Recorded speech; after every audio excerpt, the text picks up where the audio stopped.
They say some women change your life, but the one I met, she redesigned mine, quietly, completely. And when it was over, I didn't just lose money, love, or freedom.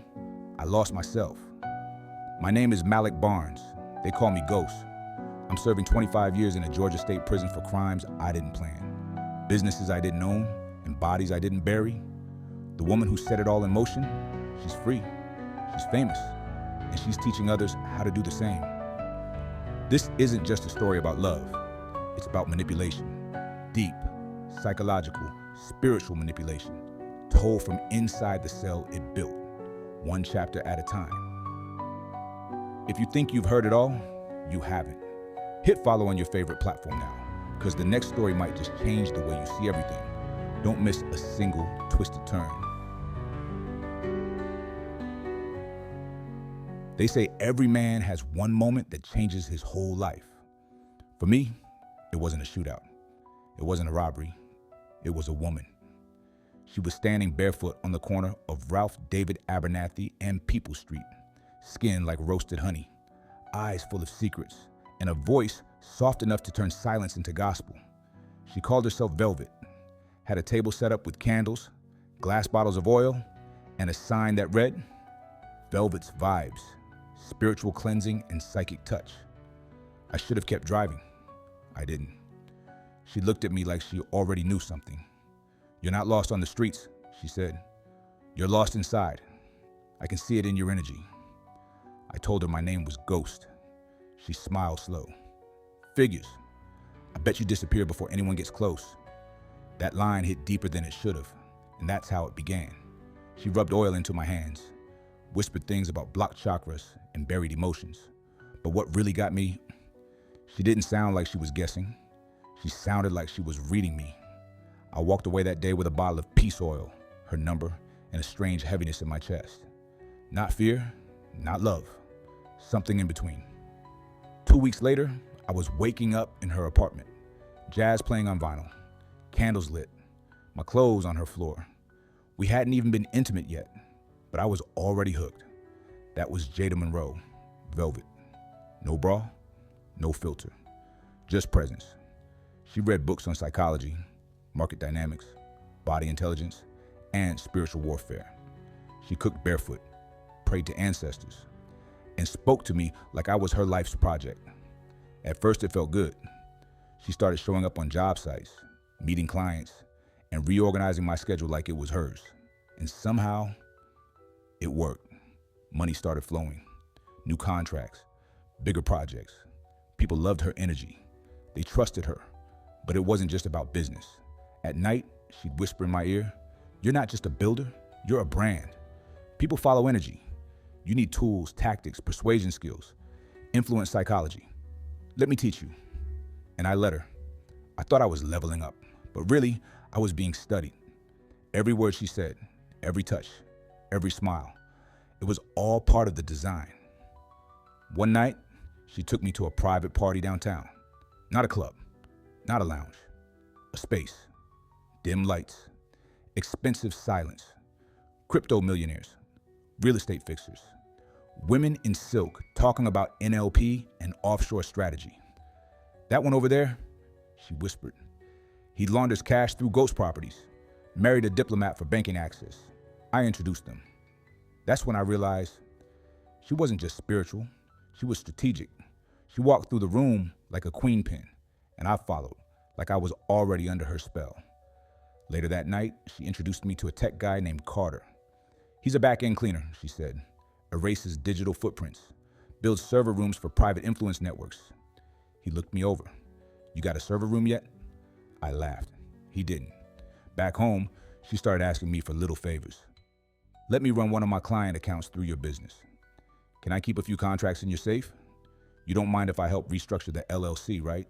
It'll be cleaner?" I let her. Because I trusted her. Because the peace she gave me didn't feel like danger. It felt like design. One night, we sat in candlelight. She held up a mirror. "Tell me something you've never told anyone," she said. I told her about my father, how he died in front of me when I was 9, how I never cried, just stared. She leaned in close. "That's why you build walls. You build to survive." Then she kissed me, And I swear, that kiss rewired my soul. After that, she was in, fully. She took calls for me, sent emails for me, talked to my clients. And every time I spoke, it felt like she had already written the script. Even my boys noticed. "You don't feel like Ghost no more," Trey said. "It's like you, erased." I laughed, but inside I knew what he meant. Then came the night I came home late. Construction job had run long. I was tired, but something felt off. I heard a hum, a low buzz. It was coming from the hallway. From behind that one door she always kept closed, her workroom. The door was cracked, so I pushed it open. What I saw stopped me cold. The room was glowing blue. 3 computer towers, screens filled with code, a massive display pulsing with data, voice recordings, transaction logs, behavioral charts. One folder stood out. "Ghost Project." I froze.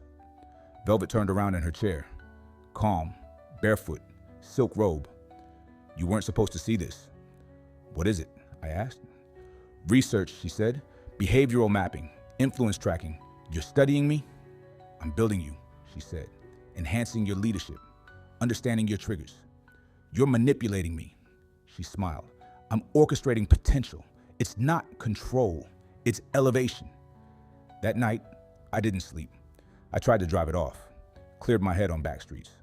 But the truth was already planted. She wasn't my lover. She was my architect. Next morning, I checked my bank account. Gone. $84,000. Transferred to a foreign company, Red Sun Imports, Panama. I traced the transaction. It was approved from my own IP address. From inside that room, I called her. "You cleaned me out. I optimized your assets. You stole from me, Jada." "I did what needed to be done," she said. "You just weren't ready to see it." I checked my files. Emails I didn't send. Voice clips of me I didn't record. Shell companies, fraudulent contracts, all with my name on them. It wasn't just betrayal. It was a full psychological takedown. One I never saw coming. Later that week, I came home and the house was empty. No smell of sage, no candles, no velvet, just a black envelope on the kitchen counter. Inside, a USB and a handwritten note. "Don't fight the fall, Ghost. You were built for this. You're the collapse. I'm the design. With love." VI plugged in the drive. 1 audio file. Subject, Malik Barnes. Primary traits, loyal.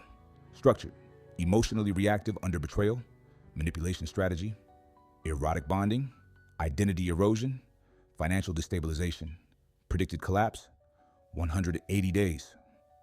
I sat there, frozen. Everything I built, everything I was, had become a folder in her system. She didn't just break me. She studied me. She mapped my fall, and I walked right into it. I didn't leave the house for 2 days.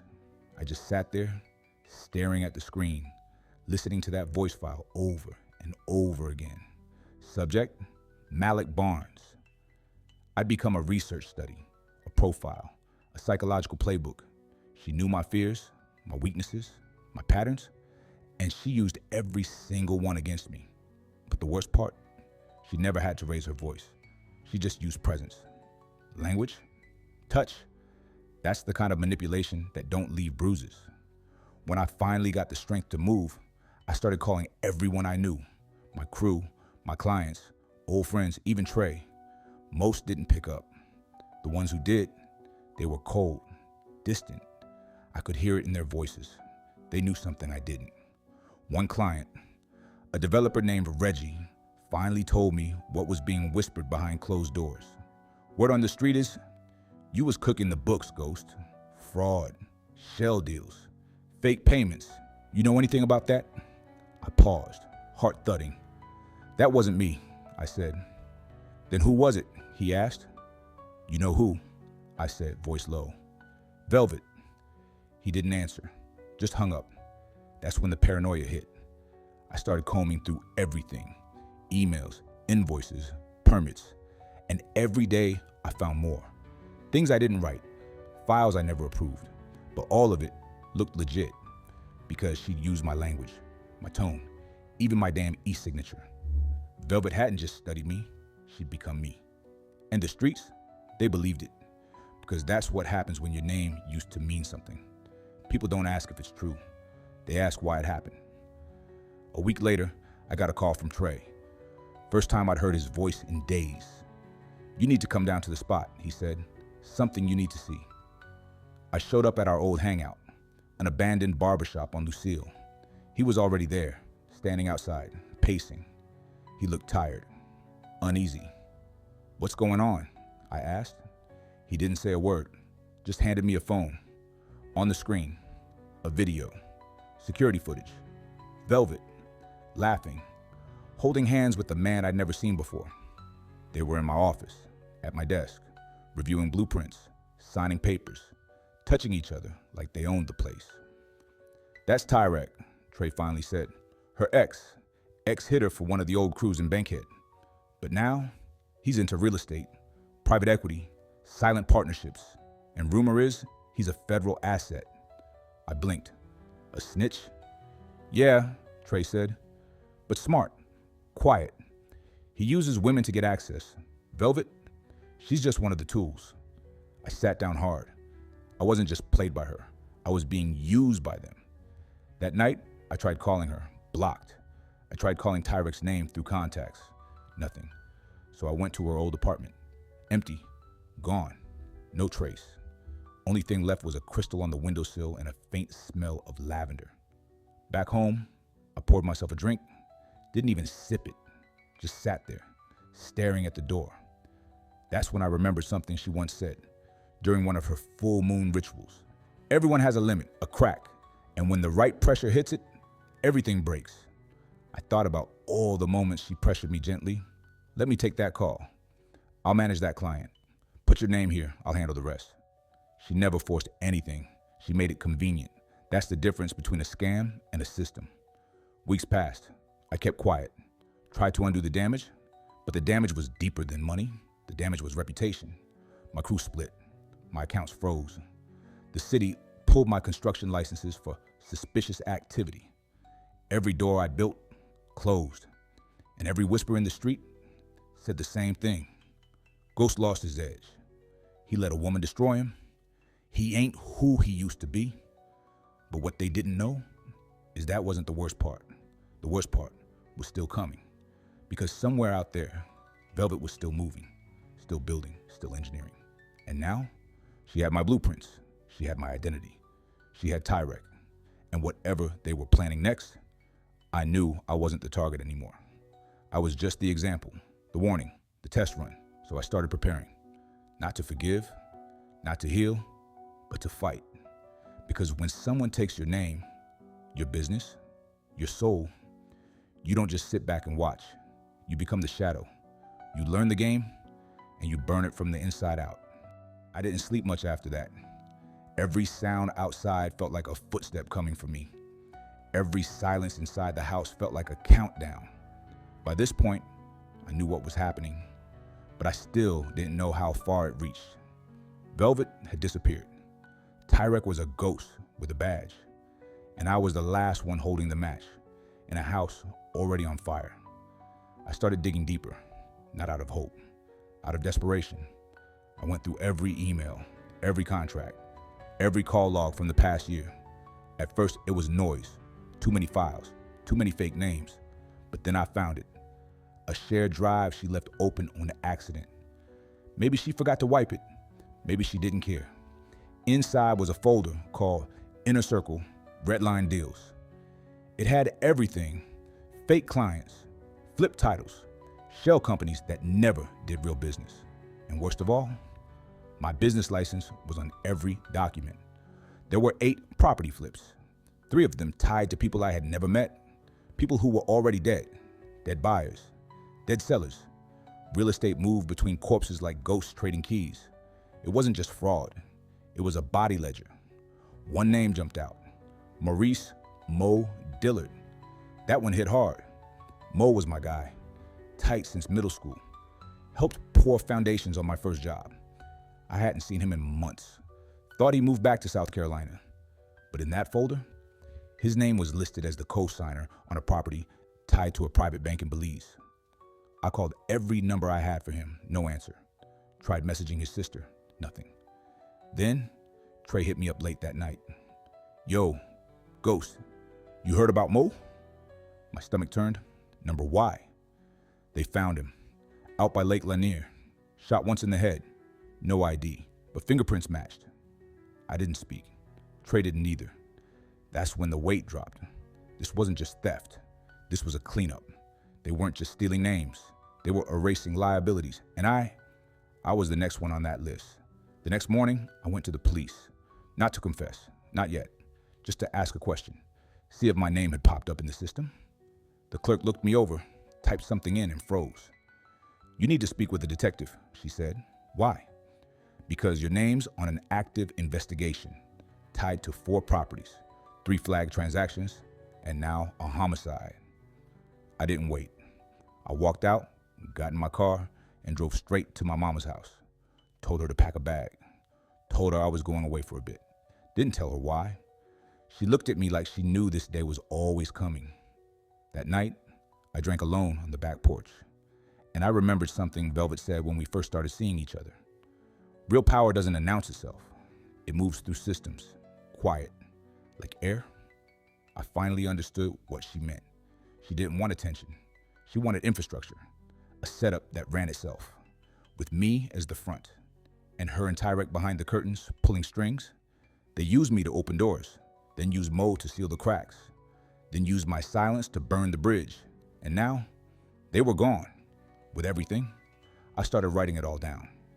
Every detail, every transaction, every name I could remember. If I was going down, I wanted the story to outlive the sentence. But deep inside, I was still holding on to something stupid. Hope that maybe, just maybe, she cared. That somewhere under all that strategy and control, there was a woman who once looked at me like I mattered. But hope is a dangerous addiction, especially when the dealer knows exactly how to dose you.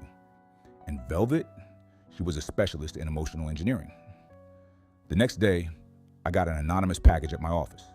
No name, no return address. Inside, a burner phone, 1 number saved, 5, and a single photo. Velvet, sitting beside Tyrek, smiling, in front of my mother's house. The photo of her sitting outside my mama's house didn't scare me. It ended me, because that wasn't a threat. That was a message. She wanted me to know she could still get close, even now, even after everything. She was still 3 steps ahead. And the worst part? She smiled in the picture, like this was all part of the design. I smashed the burner phone against the wall, but it didn't help. I felt like my body was filled with wet cement. No fight, no flight, just stuck.